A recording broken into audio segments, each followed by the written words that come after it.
তোমরা কোনো বিষয় প্রকাশই করো অথবা গোপনই রাখো, আল্লাহ অবশ্যই সর্ববিষয়ে সর্বজ্ঞ।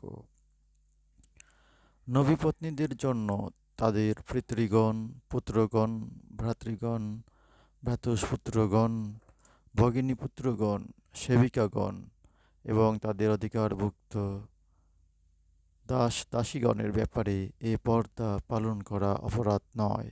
হে নবীপত্নীগণ, আল্লাহকে ভয় করো। নিশ্চয়ই আল্লাহ সমস্ত কিছু প্রত্যক্ষ করেন। আল্লাহ নবীর প্রতি অনুগ্রহ করেন এবং তার ফেরেশতাগণও নবীর জন্য অনুগ্রহ প্রার্থনা করে। হে বিশ্বাসীগণ, তোমরাও নবীর জন্য অনুগ্রহ প্রার্থনা করো এবং তাকে উত্তম রূপে অভিবাদন করো। যারা আল্লাহ সম্বন্ধে মন্দ বলে ও রাসূলকে কষ্ট দেয়, আল্লাহ তো তাদের ইহলোকে ও পরলোকে অভিশপ্ত করেন এবং তিনি তাদের জন্য লাঞ্ছনাদায়ক শাস্তি প্রস্তুত রেখেছেন।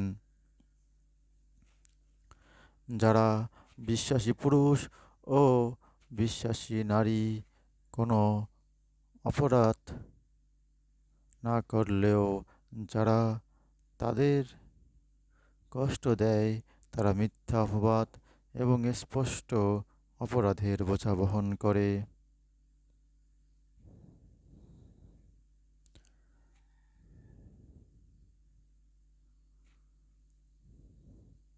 হে নবী, তুমি তোমার স্ত্রীগণকে, কন্যাগণকে, বিশ্বাসীদের রমণীগণকে বলো, তারা যেন তাদের চাদরের কিয়দাংশ নিজেদের মুখমণ্ডলের উপর টেনে দেয়।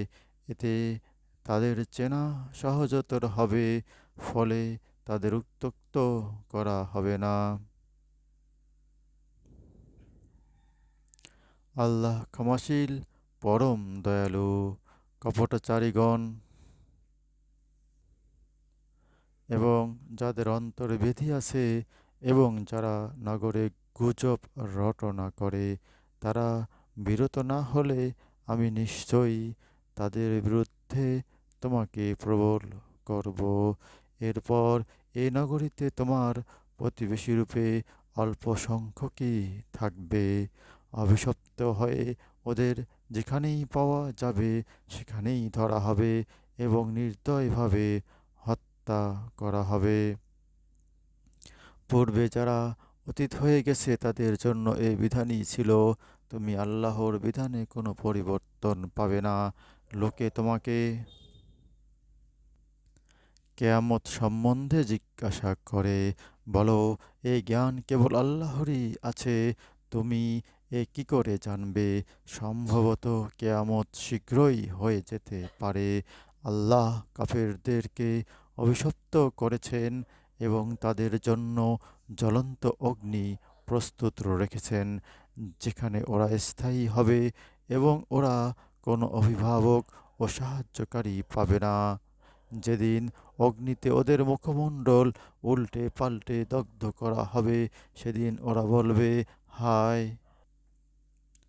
আমরা যদি আল্লাহ ও রাসূলকে মান্য করতাম।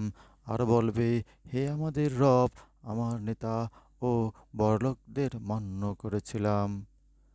আর বলবে, হে আমাদের রব, আমরা নেতা ও বড়লোকদের মান্য করেছিলাম, ওরা আমাদের পথভ্রষ্ট করেছিল।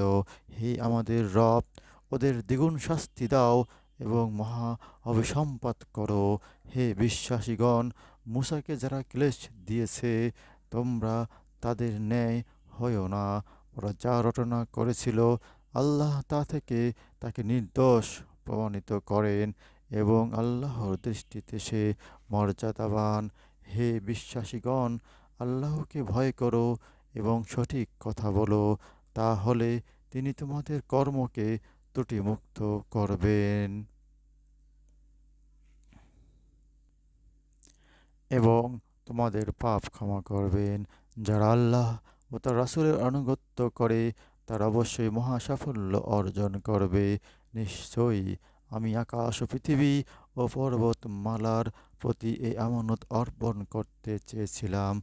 ওরা ওরা ভয় করতে অস্বীকার করল, কিন্তু মানুষ তা বহন করল।